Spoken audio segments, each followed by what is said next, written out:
porcentagem pequena, até porque nas escolas federais são poucas, né, as escolas federais em nível de ensino básico. A origem desses estudantes é bem diversa, né? Então, com uma expressiva participação dos venezuelanos, devido aos movimentos mais recentes, dos haitianos, né? Entre tantos outros migrantes, né? Esses dados aqui, acho importante salientar, que eles sempre precisam ser filtrados, né, e analisados, porque, do ponto de vista de planejamento educacional, né, geopolítica linguística educacional, uh, a informação da nacionalidade, evidentemente, é uma informação bastante relevante, mas ela, por si só, ela é bastante insuficiente para a gente pensar, né, no tipo de política linguística que a gente precisa desenvolver. Então, por exemplo, se a gente pensar aqui, né, a quinta nacionalidade mais representada é a estadunidense. A gente precisaria entender melhor por quê, né, possivelmente isso tem a ver são filhos de brasileiros, né, em geral, nascidos nos Estados Unidos e que portanto, têm a nacionalidade estadunidense, né, muitas vezes, e que voltam ao Brasil com seus pais e acabam sendo registrados como estadunidenses. Eu acho que uma boa parte desses casos é justamente desse tipo de imigração, né, brasileiros que vivem um tempo nos Estados Unidos e voltam, né. É, então, bom, isso é um primeiro ponto, né? A gente tem as especificidades do ensino de português para migrantes, e ao mesmo tempo, apesar das especificidades desse contexto, a gente pode pensar em certas relações que podem ser feitas com brasileiros que também demandam políticas linguísticas específicas, né? Pensando no multilinguismo do Brasil, pensando, por exemplo, em comunidades indígenas brasileiras, em comunidades surdas, em brasileiros descendentes de imigrantes, né? Então, às vezes, a gente, e as escolas às vezes caem um pouco nesse efeito ideológico, né?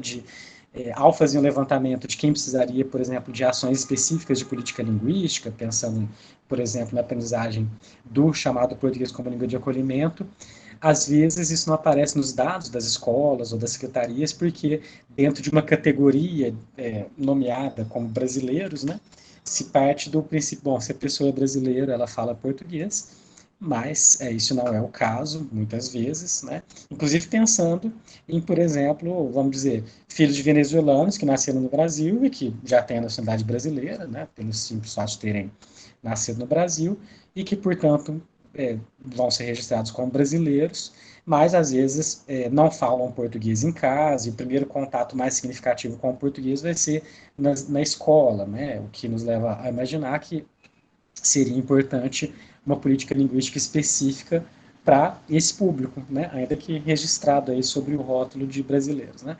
Então, esses dados aqui são super importantes, mas chama atenção para o fato de que são dados iniciais para a gente pensar num planejamento de uma política linguística educacional, né? E a gente sabe que os estados nacionais funcionam sob uma lógica do monolinguismo, né? Então, no caso do Brasil, o que se constrói no senso comum, e isso se transfere muito fortemente para as escolas, para a formação de professores, né? É que o Brasil é um país monolíngue, né? De norte a sul, supostamente se falaria português, né? Isso apaga toda a diversidade no Brasil. No mínimo, 200 línguas são faladas hoje, né? Com a chegada dos migrantes mais recentes, né, essa diversidade linguística aumentou ainda mais, né? E o fato é que as universidades e os currículos, né, ainda preparam muito poucos professores para trabalharem com essa diversidade, né? Então, hoje, né, se fala mais, né, e que bom, apesar dos retrocessos do atual governo, mas do fomento à diversidade, né, do respeito, da promoção, a diversidade em suas diferentes matizes, mas ainda se fala pouco, né, exceto em espaços específicos, como cursos de letras, e não em qualquer curso, essa discussão ainda é tímida em vários espaços, né, cursos de pedagogia também, né, se fala pouco sobre a diversidade linguística. né? E quando ela aparece, se torna uma realidade incontornável para um professor de ensino fundamental, médio, por exemplo, né, que começa a receber, por exemplo, migrantes, né, ou estudantes indígenas, ou surdos em sua sala de aula, aqueles que não têm a posição primeira língua, isso coloca uma série de desafios e o professor, em geral, não foi preparado, né, para lidar com essa diversidade. Então, que Ana Cecília e eu temos discutido bastante é que uma política linguística nesse contexto, para migrantes ou para brasileiros, né, que não têm a posição primeira língua, ela deve, ao mesmo tempo, pensar em estratégias para o ensino do que tem sido chamado de português como língua de acolhimento, né, e, ao mesmo tempo, precisa pensar em como valorizar as línguas que fazem parte do repertório desses estudantes, né. Ah, o que acontece é que, muitas vezes, né, a urgência que tende a se apresentar para os profissionais que recebem esses alunos é a urgência do acesso ao português, né, que sem dúvida é algo super importante, isso precisa ser garantido por políticas públicas, mas a gente não pode se contentar, né, e ter como única meta, em termos de política linguística educacional, a viabilização de um acesso ao português, né, porque isso, no limite, resulta em um processo de assimilação cultural em que, gradativamente, as comunidades migrantes vão perdendo suas línguas, né, como em geral, a história das comunidades migrantes no Brasil, né, sejam por políticas mais explícitas, como políticas implementadas durante o governo Vargas, né, que reprimiu fortemente o italiano, o alemão, o japonês, né, no contexto da Segunda Guerra Mundial. Então, nas escolas, as crianças eram, por exemplo, estimuladas de modo inocente, né, para elas a delatarem os pais que não conversavam em português com elas em casa, né, então, nesse contexto do governo de Getúlio Vargas, falar uma dessas línguas era um crime contra a pátria, né, e isso hoje pode parecer algo muito distante da nossa realidade, né? Mas a gente fazendo análises um pouco mais finas, né? E não necessariamente de processos deliberadamente de apagamento do outro, né? Como numa posição de uma extrema direita que se fortaleceu muito nos últimos anos, né? Mas a gente tem também às vezes projetos muito bem intencionados, mas que no fim das contas estão trabalhando é, na construção de um certo monolinguismo, né? Então, isso vai na contramão do que aparece na Declaração Universal dos Direitos Linguísticos, de 96, né? Que, por um lado, vai defender o direito das pessoas terem acesso ao que eu chamaria de língua majoritária, né? Então, sem dúvida, os migrantes, sejam eles adultos, crianças, adolescentes, eles têm direito a ter acesso ao português como língua oficial do Brasil, a língua de relação com o Estado brasileiro, né? A língua, a única língua, né, até onde eu sei, na qual está registrada a própria Constituição de 88, né? A gente vê, por exemplo, projetos para tradução da Bíblia para a língua brasileira de sinais, né? Que não é uma língua oficial, mas é uma língua que alcançou um estatuto de ser reconhecida como língua da comunidade brasileira surda, né? Mas a gente não vê, eu pelo menos não tenho notícias, de uma política para tradução da Constituição de 88 para a língua brasileira de sinais, né? Que a princípio deveria ser uma preocupação dos agentes de Estado que supostamente estão aí sensibilizados para a questão da Libras, né? Então, o acesso ao português, sem dúvida, é fundamental, né? Mas, ao mesmo tempo, isso também aparece na Declaração Universal dos Direitos Linguísticos, as comunidades devem ter direito a o que eles chamam de adquirirem um perfeito conhecimento da sua própria língua. A gente pode discutir o que seria problematizar, o que seria esse perfeito, né, mas não é meu objetivo aqui. Eu acho que tem algo muito importante nessa Declaração Universal, que é pensar essa ambivalência de uma política linguística em contexto de imigração, por exemplo. Então, português de língua de acolhimento, que é o termo que tem se consolidado no Brasil para se referir ao ensino de português para migrantes de crise, né? É, é um termo que vem de uma certa literatura portuguesa, né, e também francesa, E, sem dúvida, quando as pessoas estão falando de português como língua de acolhimento, isso, assim como qualquer termo, né, nas ciências humanas, elas não necessariamente estão falando da mesma coisa, né? A gente pode perceber aí movimentos teóricos que refletem distintas posições políticas, inclusive, diferentes, né? Quando supostamente na superfície a gente está falando da mesma coisa. E então, aqui para discutir um pouco a perspectiva, né, que a Ana Cecília e eu temos em relação à política como língua de acolhimento, a gente pensa que é uma ramificação da sub-área, da grande área, né, dentro do campo da linguística aplicada, que é o português como língua adicional, também chamado como português como língua estrangeira, né, essa sub-área que se dedica ao ensino e à pesquisa, relativa ao ensino de português para imigrantes, com destaque para deslocados forçados, ou migrantes de crise, né? Tem essa que me parece que hoje é um termo que me parece que faz mais sentido, né, com as discussões que têm aparecido na literatura, e pensado, então, principalmente para migrantes em situação de vulnerabilidade, né, que não têm o português como língua materna. E o objetivo é a produção e a circulação de saberes linguísticos discursivos que, em última instância, contribuam para produzir e democratizar mobilidades e multiterritorialidades, fazendo face ao processo do que a Ana Cília chama de reterritorialização precária. E, sem dúvida, essa especialidade, dentro da grande área de produção língua adicional, é uma especialidade transdisciplinar que demanda interlocução com diferentes entidades, né?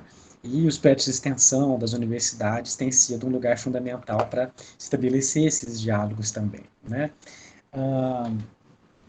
E um ponto importante é que a gente observa, né, com muita frequência o funcionamento do que eu tenho chamado de mito de letramento em português como língua de acolhimento, que é a ideia de que isso, imagina que em outras áreas não seja forte, mas na área de letras isso é bastante forte, né?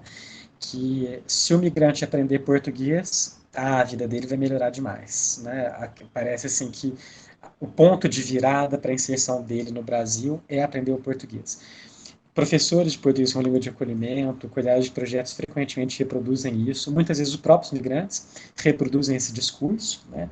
Do tipo, quando eu souber português bem, aí sim eu vou conseguir um emprego, aí sim eu vou conseguir ter um emprego semelhante ao emprego a área na qual eu trabalhava no meu país, né? E isso evidentemente apaga um processo bastante violento ao qual muitos desses migrantes estão submetidos, né? Processos atravessados por preconceito racial, por exemplo, né? Por xenofobia, preconceito de classe social, e isso não significa, né, que o português não seja uma questão importante para esses migrantes, mas é sempre ter clareza de que o português em si, né, não é garantia de nada, né? Eu gosto de dizer, né, que o português não é nem algo necessário para a inserção no Brasil, a depender de quem seja esse sujeito migrante, né? A gente sabe, por exemplo, como tem empresários de países do norte global que vivem no Brasil muito bem na perspectiva deles, com uma proficiência muito baixa em português, né? Às vezes vivem por décadas, eu conheço alguns casos, são pessoas que se viram muito mal em português, né? E nem por isso deixam de circular socialmente, né? De terem condições dignas de vida. E, por outro lado, pessoas que, por exemplo, migrantes de crise com um nível altíssimo de proficiência em português e que não conseguem se inserir socialmente, ter trabalhos mais adequados, né? Então, acho importante destacar isso nesse momento inicial. Um outro ponto relevante, né, nas discussões que a gente tem feito é que a gente precisa sempre se afastar do que eu tenho chamado de discurso da falta, né? Que é um discurso que acaba interditando a própria possibilidade de trocas interculturais. Então, o que seria esse discurso, né? É esse discurso que em relação ao qual a gente precisa ter sempre muito cuidado, né? É sempre um movimento de autorreflexão, de crítica, né? A gente tende a reproduzir isso mesmo, né? Eu falo a gente me incluindo mesmo, que é olhar para o migrante como um sujeito digno de pena, né? Que seria um pacote de lacunas, né? Então, falas muito frequentes, né? Ele não sabe, ele não faz isso, né? Ele não sabe ler, ele não sabe escrever, ele não conhece, né? Então, você só vê aquilo que o outro supostamente não tem, né? A partir, claro, de uma matriz sua, etnocêntrica, que não consegue abrir espaço, né, para aquele imigrante mostrar o que ele sabe. Isso no cenário educacional é muito frequente, né? Coisas assim que às vezes podem parecer até anedóticas, né, mas que acontecem com certa frequência. Ontem mesmo participei de uma reunião aqui em Belo Horizonte, justamente para se pensar em políticas de acolhimento aos indígenas Warau, e aí relatos de pessoas, relatos críticos, né, mas por exemplo, do pessoal do serviço jesuíta, migrantes refugiados, de como algumas escolas, algumas, né, porque outras fazem um trabalho extraordinário, né, e não estou aqui culpando as escolas ou os professores, né, porque isso justamente reflete uma falta de uma política adequada de formação desse pessoal. Uh, mas coisas como as crianças chegam e elas vão ser avaliadas para ver qual seria o melhor ano para elas serem matriculadas, né? E essa avaliação é em português, né? E aí o aluno, evidentemente, vai mal, né? Porque ele entende muito pouco ou quase nada, em geral, daquela avaliação, né? E muitas vezes sequer a questão é colocada, né? De que aquele aluno está indo mal na escola, nas avaliações, não porque ele tenha dificuldades específicas com aquele conteúdo, mas porque ele não teve condições de aprender o português da escola, né, que é um português também que não é exatamente o português do cotidiano, e isso nem sempre é claro para as pessoas, né, o português, assim como o português acadêmico tem todas as suas especificidades, né, a gente sabe, acho que todos nós, né, que todos os brasileiros, imagino também que os que estudaram em outros países, nascidos em outros países, né, quando a gente entra na universidade, sempre existe algum impacto, né, de alguma forma, em relação ao tipo de demanda linguística que se coloca para nós, né, de ler um artigo científico, né, com toda uma linguagem específica, assistir, eu lembro, por exemplo, do primeiro semestre de graduação na Unicamp, né, de assistir uma aula inaugural, né, para os calouros mesmo, uma aula, me formei em linguística, né? E eu lembro de sair daquela palestra e falei, gente, essa pessoa está falando grego, né? Mal tenho noção de qual foi o tema dessa palestra, né? E isso porque tem aí todo um português acadêmico, né? Ao qual eu não tinha acesso até então, né? E isso para um migrante é um desafio que se coloca de maneira ainda mais forte, né? E nas escolas também, não só os migrantes nas universidades, né? Mas nas escolas também. Existe um português que está nos livros didáticos, que é o português utilizado pelo professor nas aulas, né, que não coincide exatamente com o português que a gente usa no dia a dia, né? Então a gente precisa pensar em tudo isso, né, quando a gente está planejando uma política linguística, porque senão, de fato, a gente vai ver sempre os alunos como problemas, como pessoas que não sabem, né, e que precisam ser preenchidas por um saber nosso, né, o que é uma posição muito hierarquizadora e etnocêntrica. Bom, gente, desculpa, eu tô com um pouco de alergia hoje, então por isso minha cara também é meio, meio inchada. É, essa tradição monolíngua a gente pode observar nos próprios documentos de política linguística educacional, documentos oficiais, né, de alguns estados, de documentos em nível federal. Em Minas Gerais, por exemplo, documento de 2008, o currículo básico comum, né, que organiza o ensino em Minas Gerais. Vejam como isso é bastante forte, né, é um apagamento bastante violento. É importante ter em mente que o aluno já utiliza a língua portuguesa cotidianamente. Isso significa que ele já domina pelo menos uma das variedades dessa língua e que podemos e devemos partir de seus conhecimentos intuitivos de falante dessa língua, né?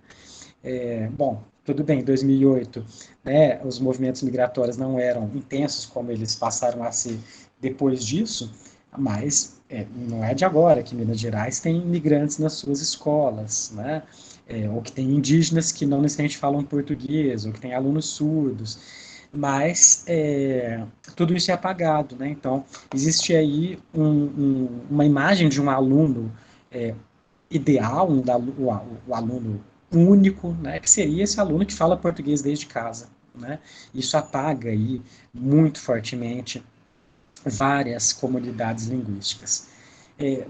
Da BNCC, a Base Nacional Comum Curricular, que foi homologada em 2017, um processo bastante polêmico, né? Isso aparece de outro modo. Então, se vocês lerem a BNCC, vocês vão observar que existe um certo discurso do multilinguismo, que vai falar de que no Brasil mais de 250 línguas são faladas, né? Isso é significado como patrimônio cultural e linguístico, né? Mas o que a gente vê é que a BNCC, na verdade, não avança efetivamente em proposições, né? É fácil e é bonito, né? Falar que a diversidade linguística precisa ser valorizada, e precisa mesmo, né? Mas isso é um discurso muitas vezes panfletário e vazio que não se traduz em políticas concretas para a valorização dessa diversidade, né? E a BNCC é de 2017, né? Mesma época da nova lei da migração, que foi um avanço super importante, né? Nas políticas de acolhimento a migrantes no Brasil, mas a gente vê como parece que no cenário educacional existe algo aí que faz com que os avanços tendam a ser ainda mais lentos do que acontece em outros espaços, né? Pelo menos essa é a impressão que eu tenho, né? Talvez por estar na área da educação.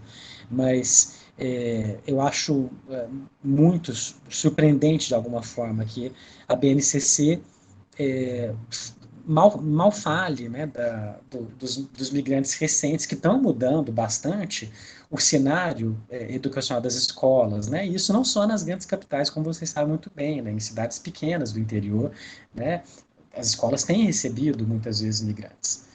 Ah, bom, então a BNCC ao mesmo tempo não aponta diretrizes para a valorização do que ela categoriza como esse patrimônio linguístico cultural, ou sequer aponta a necessidade de que haja documentos apontando essas diretrizes futuramente, né? Isso parece que é só declarar que é importante que pronto, né? As escolas vão conseguir valorizar, quando a gente sabe que isso é muito complexo, né?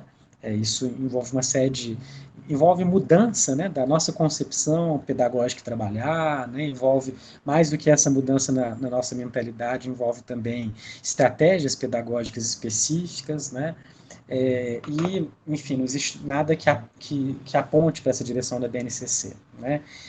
E, mais do que isso, a BNCC não tem em vista as necessidades educacionais de imigrantes, de outras pessoas, ao aprenderem português como língua não materna, né? Então, sequer isso a BNCC dá conta, né? Então, não só ela deixa de apontar caminhos para a valorização do patrimônio linguístico cultural, como ela sequer reconhece que há alunos das escolas que não podem aprender português como primeira língua, porque não é a primeira língua deles, né? É, bom, vou aqui para a gente ter mais tempo, eu vou encurtar algumas coisas, mas esse discurso da falta, da qual eu falei, que eu mencionei anteriormente, né, ele produz consequências diversas, né, algumas bastante chocantes e que parecem quase caricatura quando a gente sabe desses casos, né, do tipo uma reportagem sobre escolas na cidade de São Paulo, em que com uma presença significativa de imigrantes, e numa das escolas, 18 dos 30 imigrantes matriculados foram encaminhados com suspeita de autismo, dislexia, déficit de atenção ou déficit de aprendizagem, né? E é bem provável que nenhum desses imigrantes tenha nenhum problema dessa ordem, né? Que o problema seja simplesmente a falta de uma política que permita a eles se avançarem no processo escolar, né? O que passa por esses dois caminhos, né? A valorização do português e a valorização das línguas que eles trazem em seus repertórios. A gente tem avanços, sem dúvida, nessa política linguística educacional, e eu destaco aqui, né, acho que tem avanços importantes de municípios, principalmente, né, alguns municípios, alguns estados, me parecem, do que eu tenho conseguido acompanhar, né, que conseguem avançar mais, outros muito inertes, né, eu coloco Minas Gerais como um estado que simplesmente parece fechar os olhos, né, em termos de uma política do Estado, né, as escolas muitas vezes vão fazer coisas, né, com os recursos que elas têm, se virando, assim, né, mas não existe em Minas Gerais uma política nem em nível estadual, nem em nível municipal, apesar de algumas tentativas, assim, né, de pessoas da área, minha mesmo, né, mas é muito difícil fazer certas coisas avançarem, né. E, então, aqui, em termos de legislação, a gente tem essa resolução do Conselho Nacional de Educação, de 2020, que, de modo muito importante, vai estabelecer o direito de toda e qualquer criança e adolescente migrante ser matriculado no ensino básico, né? Independentemente, por exemplo, da sua condição migratória, independentemente de essa criança e esse adolescente ter ou não documentos, né? E é claro que isso nem sempre se traduz nas práticas concretas, né, de matrícula dos alunos. Eu, com alguma frequência, tomo conhecimento de casos de crianças e adolescentes que têm muita dificuldade de ser matriculados, né, porque as escolas, às vezes por desconhecimento dessa resolução, ou até assim, por medo de estarem cometendo uma ilegalidade, vão colocando vários obstáculos para a matrícula, né, do tipo exigir histórico escolar com tradução juramentada, inclusive, né, ou exigir que aquela criança tenha CPF, né, e muitas vezes as famílias, né, os responsáveis não tem condições, ou não ou é tanto uma confusão, assim, não existe uma clareza, né, de quais são os passos, e apresentar aquilo de modo simples para os migrantes, né, e as crianças vão ficando distantes da escola, né, e às vezes passam meses, né, ou anos até, né, eu sei de crianças e adolescentes que estão há anos afastados da escola, embora estejam vivendo no Brasil, né. Mas essa resolução aqui é bastante importante, né, porque ela mostra, e eu tenho usado muito essa resolução para falar, olha, vocês não querem matricular, vocês estão sendo ilegais, né? Será que vai precisar ter uma denúncia para que esse direito seja cumprido, né? Então, tem coisas bastante importantes aí, né, além da questão da matrícula, como uma promoção da diversidade cultural, né, a importância de que isso seja considerado. Né. Aqui também se fala da não segregação entre alunos brasileiros e não brasileiros, que eu acho que é uma medida, é uma orientação importante. Né, os migrantes a gente não deve pensar no ensino separado do ensino que é oferecido aos brasileiros, né? Eles precisam estar em turmas, né, juntos, né, ao contrário de uma lógica de segregação, por exemplo, que tem voltado à tona, né, no Brasil, declarações recentes do ministro da Educação propondo uma volta das escolas ditas especiais, né, para pessoas com deficiência, para separar, né, porque as pessoas com deficiência supostamente atrapalhariam as demais pessoas. Então, aqui essa resolução, de modo importante, ela propõe a não segregação entre migrantes e alunos brasileiros, mas ao mesmo tempo reconhece, por exemplo, a necessidade de oferta de ensino de português como língua de acolhimento, né?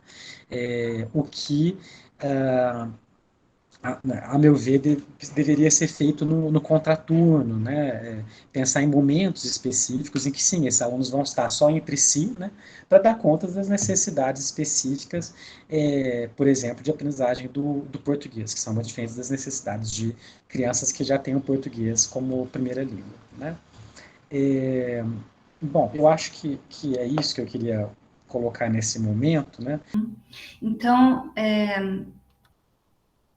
para falar um pouco, né, da minha experiência, né, dentro, o que eu vou trazer, na verdade, para vocês, então, o Leandro trouxe um pouco das nossas reflexões teóricas, né, e apoiadas em dados importantes, e agora o que eu vou trazer é um pouco da nossa experiência dentro do nosso grupo de pesquisa, né, o Indisciplar. Então, é um projeto interinstitucional que a gente tem, com pesquisa e com extensão. Então, o nosso grupo ele busca contribuir para a construção de uma área de português como língua adicional, engajada politicamente e responsiva às demandas sociais contemporâneas. Então, a questão migratória é um dos nossos eixos mais importantes de atuação, de desenvolvimento de pesquisa, né? Temos vários orientandos de graduação, mestrado e doutorado, trabalhando com o contexto migratório. E só vou, do que o Leandro trouxe, né, reforçar a nossa concepção de acolhimento, né? Então, para longe, né, de ter o acolhimento como um elenco de ações a serem realizadas, porque isso traz muito a questão, né, de ações humanitárias e que podem resvalar para a questão de benemerência, né? Então, não que isso não seja importante, em situações de limite, claro que você acolher e socorrer, né, com alimentação, com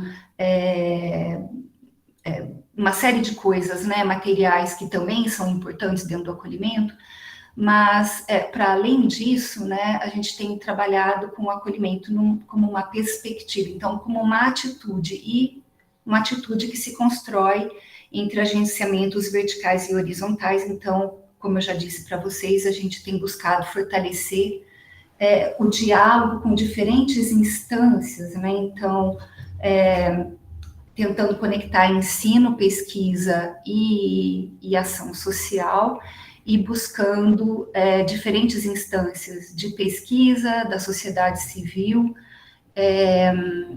e do ensino. E uma das questões mais importantes, então, de novo, é a questão da língua, né? O Leandro já falou bastante.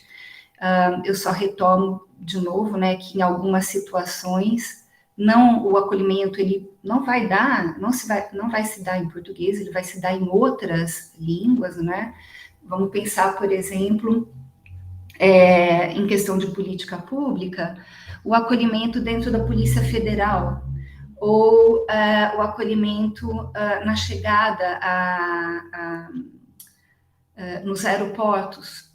Então, nessa semana, o aeroporto de Viracopos, em Campinas, recebeu, né, de novo, um grupo grande de haitianos.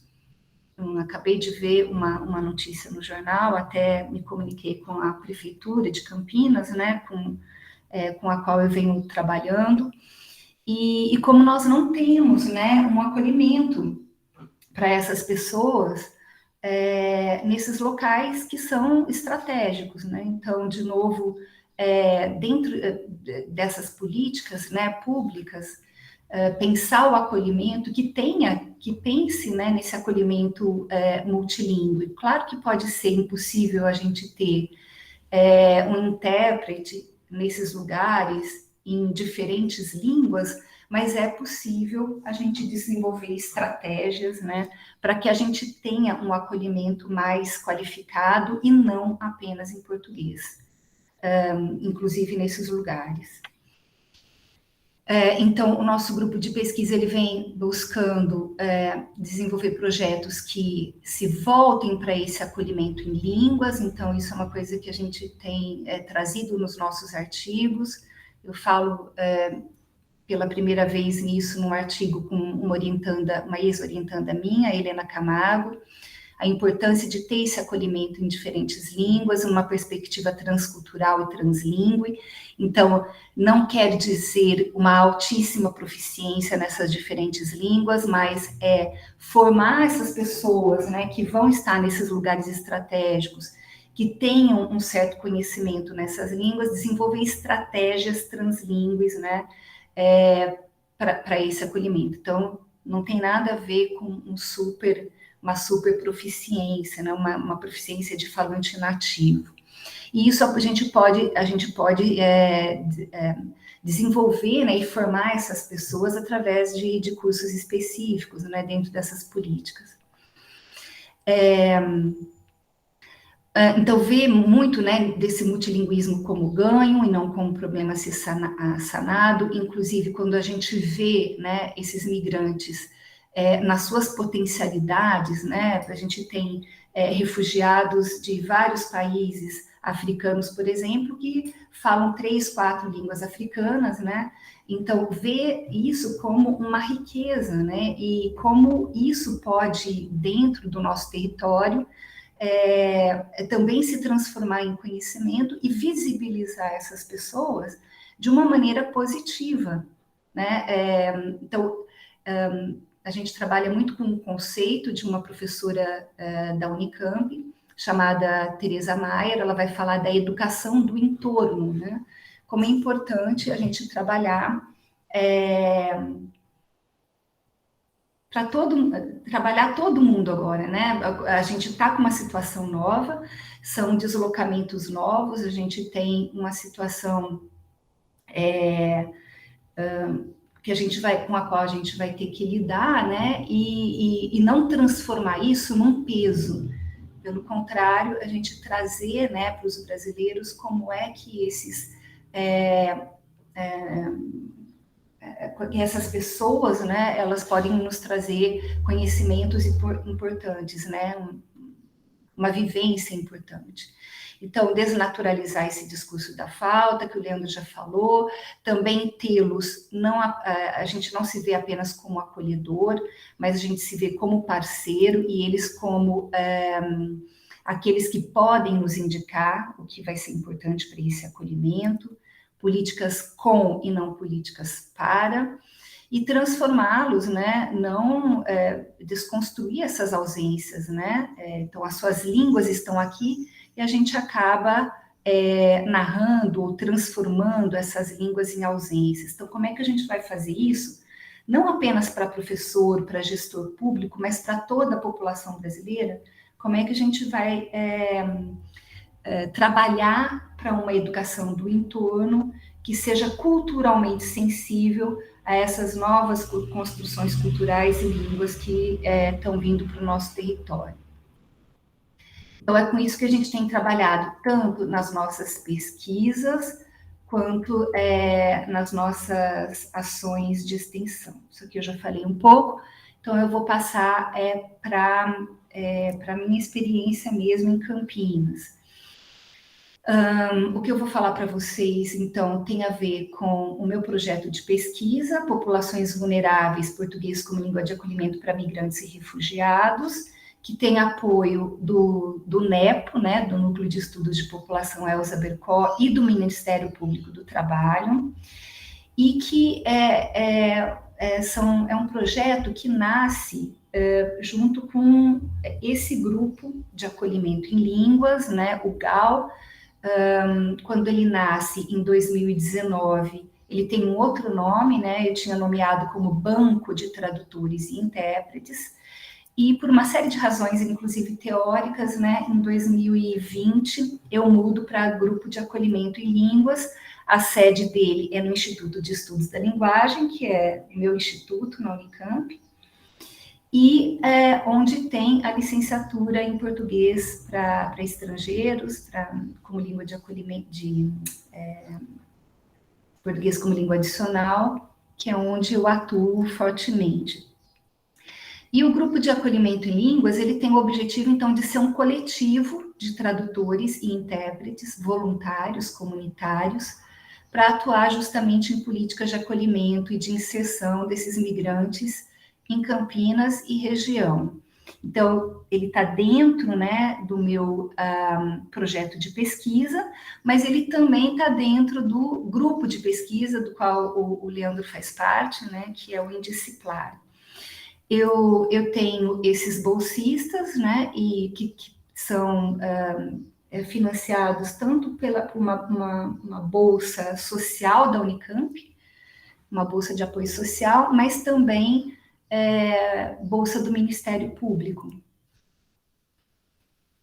E contar um pouquinho rapidamente como é que nasce o GAL, né? Ele nasce em 2019 e dentro de uma disciplina chamada Vivências Humanitárias, uma disciplina transdisciplinar que eu, professora, né, da área de linguagem, ministrei com um professor da educação da Unicamp, um das ciências aplicadas da área de direito e a Rosana Benninger, que é da área de demografia. Nós 4 oferecemos uma disciplina do tipo AM, que é uma disciplina aberta a toda a comunidade universitária, e o nosso objetivo lá em 2019 era justamente debater, né, esse contexto novo, desafiador, com alunos, funcionários, professores, quem tivesse interesse de debater conosco.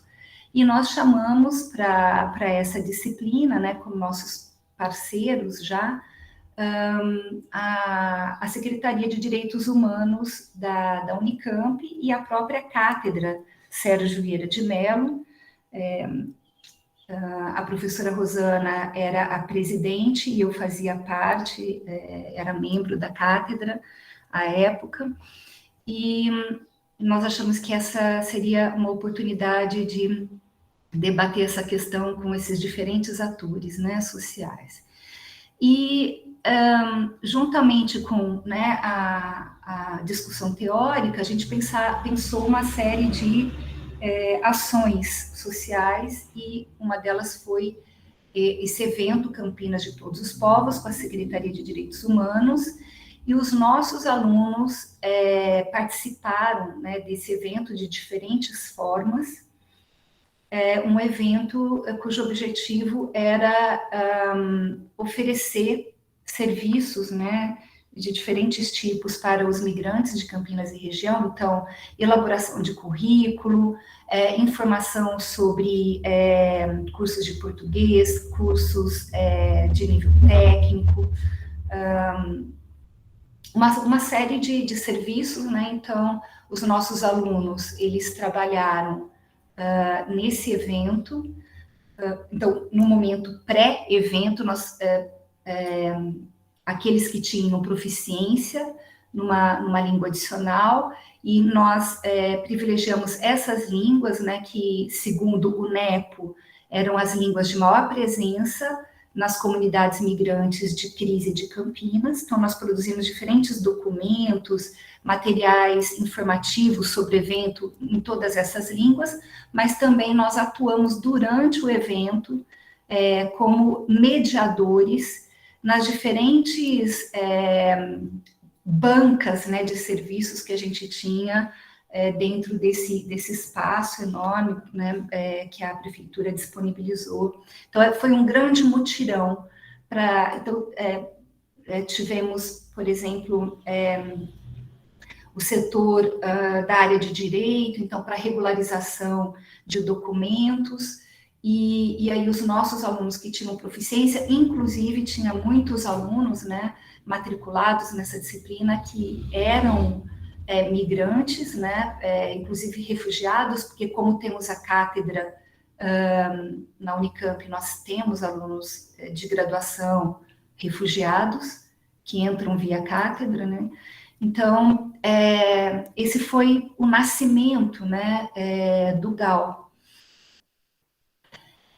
Em 2020, então, eu sempre em contato com a Secretaria de Direitos Humanos, e eles sabendo, né, do nosso banco de tradutores, eles entraram em contato comigo logo no início da pandemia para acionar o serviço, né, do banco de tradutores, e foi aí que a gente pensou, agora o banco vai vingar mesmo, a gente vai se tornar um lugar institucional, e aí a gente foi trabalhando junto com... então, a disciplina acabou lá em 2019, mas o legado da disciplina foi realmente, né, o banco de tradutores, e que aí a gente nomeou como GAL, para fazer mais jus à nossa perspectiva teórica, né? Então, grupo de acolhimento em línguas.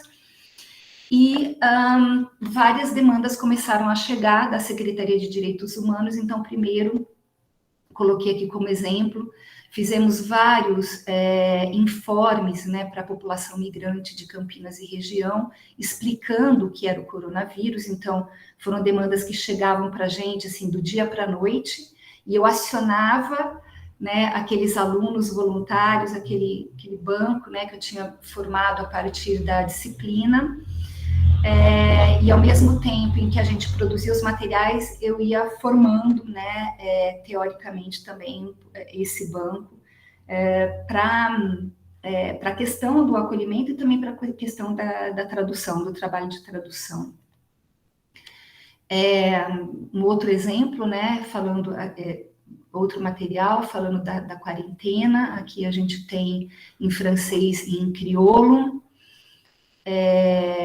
explicando sobre os serviços essenciais durante a pandemia, o cadastro único, então vários benefícios, né, que o governo federal disponibilizou, essa informação precisava chegar de maneira precisa para os migrantes, então, de novo, né, é um acolhimento que não faria sentido só em português, era preciso chegar nas diferentes línguas. E aí a coisa foi se expandindo e as parcerias também foram expandindo, porque o nosso trabalho começou a ser conhecido para além da comunidade acadêmica, porque a Prefeitura de Campinas anunciava muito o que a gente estava fazendo, né? Colocava isso nas suas plataformas e de comunicação. Então, o GAL passou a ser bastante conhecido. E aí um outro trabalho bastante importante que a gente desenvolveu foi uma campanha também transdisciplinar, e agora com a Unicamp e com o Hospital das Clínicas, a Faculdade de Medicina da Unicamp. Eu vou tentar passar esse vídeo. Vamos ver se dá certo.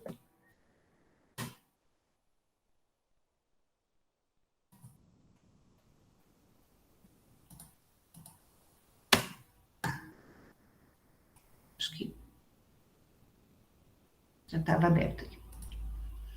Se vocês puderem me indicar se vocês estão ouvindo e vendo. Sim, por enquanto vendo, né? Ok, tudo certo. Sim, tudo certo. Acolher não apenas em língua portuguesa. O acolhimento em diferentes línguas pode ser a melhor forma da nossa solidariedade. Para muitos imigrantes e refugiados, a língua é a única pertença que conseguem trazer de seus países. Olá, eu sou infectologista da Faculdade de Ciências Médicas da Unicamp e vou falar com você hoje sobre a importância de se usar máscara de tecido. Salut, le docteur Raquel est un spécialiste des maladies infectieuses à l'UNICAM et nous a appris en portugais l'importance d'utiliser des masques en tissu en cette période de pandémie. Je m'appelle Bati, je suis étudiant à l'UNICAM et je vais présenter les instructions du docteur Raquel. L'utilisation des masques en tissu fait partie des choix importants pour vous et pour les gens de la communauté. Les masques en tissu doivent être utilisés que par les personnes qui l'utilisent, qui ne présentent aucun symptôme de maladie. Et l'utilisation de masques chirurgicaux doit être utilisée que par les professionnels de la santé ou sur avis médical. Pour vous montrer comment utiliser les masques en tissu, j'ai ici un masque en tissu fabriqué par l'UNICAM et le ministère du Travail. D'abord, laver les mains avec de l'eau et du savon. Et ensuite, prélever votre masque par les élastiques, placez-les sur votre visage. Fixez le pignon et Então, era só para a gente ter uma ideia mesmo do trabalho, né? Como ele envolve várias instâncias, né? E como a gente traz, no caso, é um aluno migrante, né? Ele é refugiado da República Democrática do Congo, mas como é um exemplo, né? De como é esse construir junto, né? Então, e como essa coisa essa questão da mediação, né, ela funciona e e como ela é urgente em determinadas situações. Essa situação era uma situação limite, né, de acolhimento, realmente tinha que ser feito nessas diferentes línguas, e demandou aí um trabalho, né, de diferentes setores. Então, a gente teve alunos da licenciatura, roteirizando o que a professora Raquel, né, do Hospital das Clínicas, da Faculdade de Medicina, trouxe como conhecimento no primeiro momento. Essa roteirização depois gerou uma fala, né, traduzida. Então, nós temos traduzidos esse vídeo nas diferentes línguas. A gente poderia simplesmente ter traduzido a fala da professora Raquel numa legenda, mas para nós era super importante trazer essa presença do migrante, né, como um ator importante dentro dessa política, a sua figura, o seu corpo, a sua língua, a sua entonação junto, e como um ator fundamental mesmo no desenvolvimento dessa política. E, ao mesmo tempo, né, os nossos estudantes da licenciatura construindo um conhecimento, né, dentro do contexto de migração, tanto no que diz respeito ao acolhimento como em português e nessas outras diferentes línguas de acolhimento. Então, o GAL ele passa cada vez mais a ter, né, uma atuação ampliada. Um dos nossos licenciandos na Letras, refugiado, o Ahmed Freire, sírio, ele, durante 8 meses, juntamente com o Samé, também refugiado sírio, mas da odontologia, eles, sob minha orientação, eu não sei árabe, tá? Nós trabalhamos na tradução dessa cartilha de prevenção da violência doméstica e familiar contra as mulheres, na estratégia de saúde da família, escrita em português originalmente, e financiada, isso é um projeto do MPT, do Ministério Público de São Paulo, e que eles acharam fundamental, principalmente nesse momento de pandemia, em que se detectou que mulheres migrantes estavam sofrendo maior violência doméstica, fosse traduzido em diferentes línguas. Então o GAL participou com a tradução para o árabe. E o que a gente vai falar mais detidamente, né, depois da nossa pausa, que é a produção da coleção Vamos Juntos, Juntas, Português como Língua de Acolhimento, que também se deu nesse período de pandemia, com o apoio do NEPO e do MPT. Foi produzido por uma equipe de 48 pessoas, pesquisadores, mestrandos, doutorandos e licenciandos em português como língua adicional, sob a minha coordenação e do Leandro. E nós já publicamos esse livro em azul, que é o Trabalhando e Estudando. Ele está disponível no site do NEPO, não sei se vocês já viram, a gente vai colocar depois o link.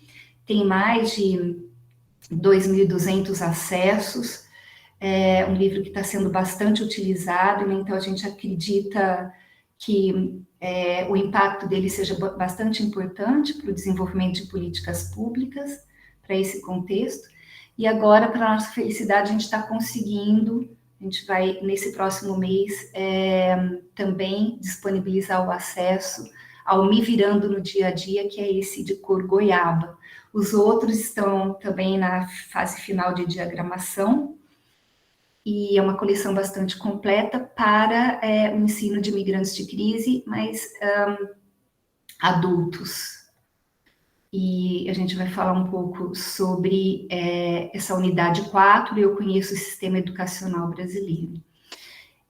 Eu vou seguir falando um pouco sobre... Então, o GAL está participando aqui, né, da construção do livro, né, os tradutores, tanto brasileiros, né, que fazem parte do GAL, mas também... de outras nacionalidades, alunos da Unicamp ou não, porque o GAL tem também tradutores voluntários que não são da Unicamp. Alguns deles participaram na produção do livro, e a gente vai mostrar como eles participaram conosco. Eu vou seguir falando de como o GAL e o meu projeto de pesquisa têm trabalhado, então, com escolas de educação infantil de Campinas, e mais especialmente, eu vou trazer experiência com o Centro de Ensino Infantil, que a gente chama de SEI, Cristiano Osório. É uma escola que fica nas cercanias da Unicamp. É uma experiência, digamos, uma experiência primeira, mas nós já temos, né, articulação com a Rede Municipal de Ensino, com a Secretaria Municipal de Ensino de Campinas, e as nossas pesquisas e a experiência de ação com a Cristiano Osório, a gente espera, né, nós do grupo de pesquisa, do GAL, mas também da Secretaria de Educação, que possa se desdobrar, né, para uma política maior dentro da Secretaria Municipal de Ensino de Campinas. Então, a Cristiano Osório, ele fica sabendo do GAL por meio de matéria publicada no site da Prefeitura, eles entram em contato comigo por meio de e-mail e pedindo ajuda, né, porque eles estavam com famílias migrantes, então são escolas que atendem crianças de 0 a 5 anos, a 6, e eles estavam com 15 famílias, né, 15 crianças, então 15 famílias migrantes, 12 do Haiti, uma do Benin, uma do Paquistão e uma do Peru, e o que os preocupava era realmente as crianças e as famílias do Haiti, porque, segundo, né, o primeiro contato deles com essas famílias, elas não falavam, né, português, os haitianos. Então, a família peruana, por falar espanhol, não era um grande entrave, né, e tanto a do Benin quanto a do Paquistão, os familiares falavam um pouco de inglês, falavam inglês, então também as professoras conseguiam se comunicar. Então, a grande questão ali eram os haitianos, e aí eles nos pediram ajuda, se a gente poderia desenvolver uma parceria para ajudá-los na tradução de documentos. E aí nasceu, então, a nossa parceria, e logo, né, nas primeiras reuniões, a gente viu que a gente poderia construir um projeto mais amplo do que só a tradução para a interação escola e família. Embora, né, a ação prioritária, a demanda mais urgente foram mesmo as traduções para mediar esse contato entre a comunidade escolar e a escola. Então, só para vocês terem, assim, alguns exemplos, né, do que a gente começou a fazer, tateando muito e acionando, né, o nosso grupo de tradutores para ajudá-los emergencialmente. A gente fez, o nosso primeiro documento foi um termo de compromisso para apresentar aos pais as medidas de segurança para o retorno seguro às aulas presenciais. Então, isso foi feito em crioulo haitiano, espanhol, francês e inglês. Isso porque, não exatamente agora, né, isso foi feito um pouco antes, era por conta daquela coisa, volta, não volta, como é que vai voltar? Então, nesse trâmite, a gente já começou a produzir esses documentos. Então, produzimos nessas diferentes línguas, mas o que foi utilizado mesmo foi em crioulo.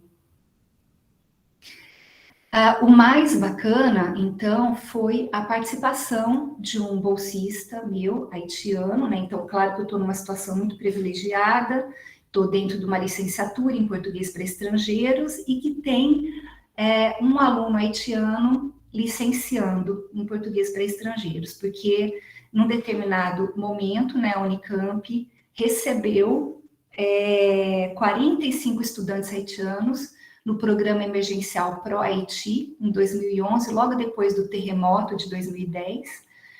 Foi um programa da CAPES, e a Unicamp foi a universidade que mais recebeu graduando os haitianos para terminar a sua graduação no Brasil, visto que a grande parte das universidades haitianas naquele momento estava impossibilitada de continuar suas atividades. Então, o Sudli, que é esse meu bolsista, né, ele então faz parte do GAL também, é meu orientando, né, de graduação, de pesquisa, e ele então começou a atuar como intérprete na escola, junto com as professoras, né, construímos com elas um protocolo para essa mediação, e nesse acolhimento inicial às famílias, a gente atendia uma família por dia, né, por causa dos protocolos de segurança, e a gente desenvolveu, né, tanto com o Sudli quanto com as professoras, como é que seria essa melhor forma de mediação. Se a gente esperava os familiares falarem e depois o Sudli traduzia para as professoras, né? Então a gente desenvolveu uma maneira que ficasse mais interessante para essas traduções. Então, nesse acolhimento inicial, houve a exposição da rotina a ser seguida durante o período de aula. Então, o Sudli ia acompanhando as professoras, apresentando às famílias cada espaço da escola, e o funcionamento presencial da escola e das aulas. Tudo isso foi explicado, né, de maneira detalhada para os pais, em crioulo. E segundo as professoras, a presença do Sudli permitiu a ocorrência de muitas outras trocas que antes não ocorriam por conta do que elas chamam, né, de barreira linguística. Então, nos diferentes dias em que o Sudli esteve ali, as professoras disseram que aprenderam muito, né, sobre as histórias das famílias, que antes era limitado, né, a poucas informações, né, informações protocolares, né, do funcionamento, e sem ter a certeza se as famílias tinham entendido como era o funcionamento da escola, né, das aulas, do espaço escolar. Com a presença do Sudli, da mediação, eles puderam conhecer detalhes, né, de cada uma das famílias, e isso gerou, né, na escola como um todo, o desejo de conhecer mais sobre o Haiti, sobre as construções culturais haitianas, e a pedido das professoras, ele, então, passou a fazer parte, né, de reuniões com a direção e com a escola, e estamos construindo juntos várias ações, inclusive relacionadas a brincadeiras e músicas infantis haitianas, porque as professoras, né, e a própria direção indicaram, né, o desejo de que a infância haitiana não seja apagada da escola e possa ser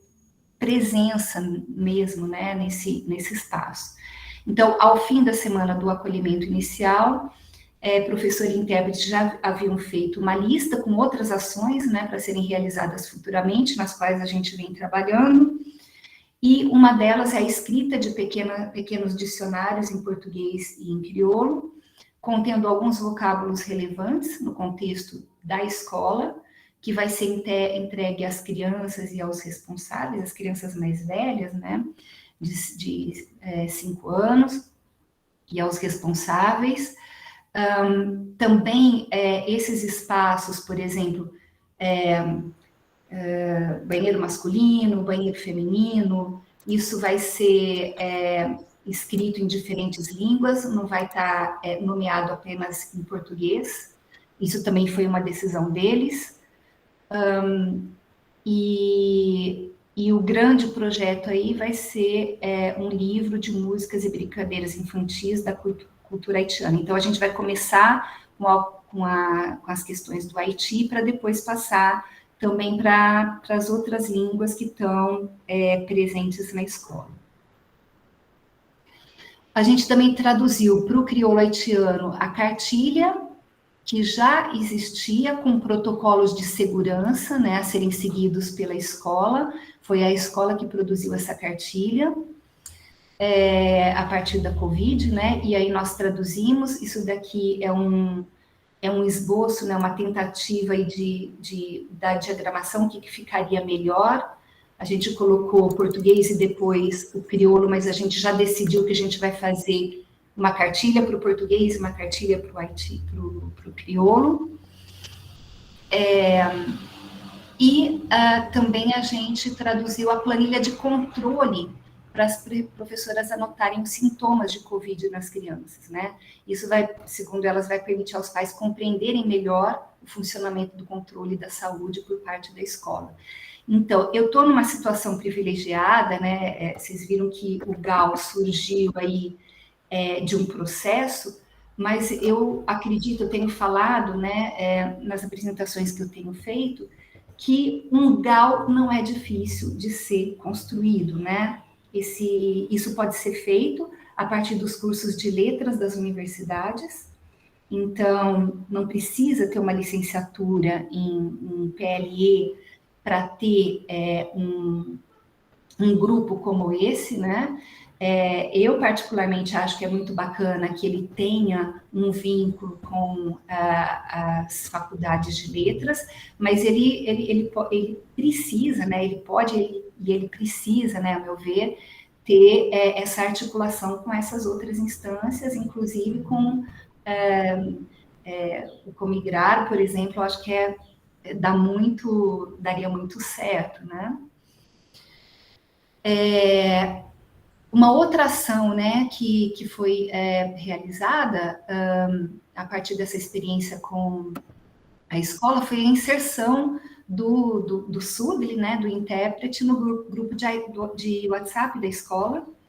E eu coloquei aqui para vocês a mensagem inicial de introdução dele no grupo, que foi bilíngue. Então, essa mensagem foi escrita, né, pela coordenadora pedagógica, dando as boas-vindas ao SUDLI, e aí também em haitiano, em crioulo haitiano, e havendo, né, outras nacionalidades, né, outras línguas, se ampliaria para as outras línguas também.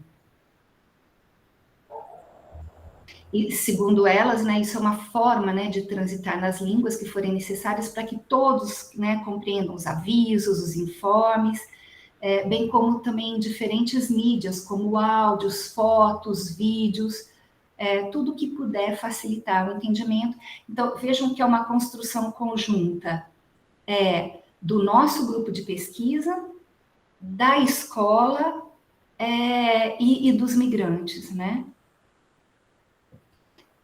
Uma outra ação foi a tradução do informe sobre a mochila, sobre a organização da mochila. Então, tudo isso foi feito para o momento, mas já está virando corpo, né? Já está indo para o protocolo de acolhimento da escola. Então, para as próximas turmas, né, a gente vai afinando, né, esses documentos, mas eles já vão fazer parte. Então, já estamos construindo aí um corpo maior desse protocolo de acolhimento. Uma coisa interessante de vocês verem, né, que o texto, né, para o detalhamento dos itens que vão para a mochila, ele está muito maior, né, na tradução em crioulo, e é porque o SUDLI colocou várias rubricas aqui, né, entre parênteses, com questões culturais, né, com um detalhamento de questões culturais, porque, por exemplo, dizer 3 trocas da estação contrária, né, 6 trocas da estação, não fazia muito sentido, né, em crioulo. Então, ele teve que detalhar de uma outra forma o que estava querendo dizer isso. Então, como é importante realmente a gente ter essa mediação qualificada, né? E a gente também elaborou um laboratório, um formulário, né, para as famílias responderem, com o objetivo de produzir um registro mais ampliado para o planejamento de cursos. Agora, né, vai ser o nosso primeiro passo, cursos de português para os pais das crianças, porque a gente detectou que principalmente as mães têm pouco acesso a trabalho, elas têm ficado em casa com pouco contato, então com menos português. E com muito desejo de aprendizagem de português. Então, o nosso primeiro passo vai ser o oferecimento desses cursos, e aí o formulário para a gente poder conhecer melhor essa demanda. E também a gente está na fase de planejar encontros como esse que a gente está fazendo aqui, né, para os professores, equipe pedagógica das escolas, gestores, funcionários da escola, sobre migração, e vamos começar também com o Haiti, que é o maior número de migrantes em Campinas de haitianos, e também como próximo passo, próximo de um informe bilíngue sobre o passo a passo para a matrícula, porque o maior índice, né, de mal entendidos, né, de confusão que a escola indicou no protocolo para a matrícula. Na verdade, não vai ser bilíngue, vai ser multilíngue, nessas outras línguas dos migrantes de Campinas. E uma coisa que elas apontaram na nossa última reunião, que foi há só 2 semanas, elas gostariam de ter a tradução nas diferentes línguas, né, das famílias, a tradução dos relatórios de desempenho das crianças, que eu achei muito interessante, muito importante, para que as famílias entendam, né, como é que estão realmente, de maneira mais apropriada, mais precisa, como é que estão as suas crianças no desenvolvimento, né, dentro da escola. Então é isso, pensar um pouco, né, como é que boas práticas, estratégias, elas podem ser inspiração, exemplo, porque, a nosso ver, realmente, né, nesse momento, é uma construção conjunta, tanto de um corpo de conhecimento a partir de pesquisa, quanto de práticas, né, de extensão, de estratégias para esse contexto tão novo para a gente. E, com certeza, né, encontros como esse, e essa parceria, né, com escola, com Secretaria de Direitos Humanos, com Secretaria de Educação, é o que vai propiciar para a gente ir construindo de maneira local, mas já ir visibilizando de uma maneira mais ampla, e isso possa ganhar um corpo maior. Até o momento em que a gente tenha, né, um corpo aí e dizer, olha, tá aqui. Eu acho que a gente já pode ir indicando agora, não precisa esperar para esse corpo estar pronto, porque nunca está pronto, né? Mas a gente já pode ir visibilizando para o poder público, para que isso vá se tornando, né, de alguma forma, num passo a passo, mas ir se tornando um protocolo maior para esse acolhimento.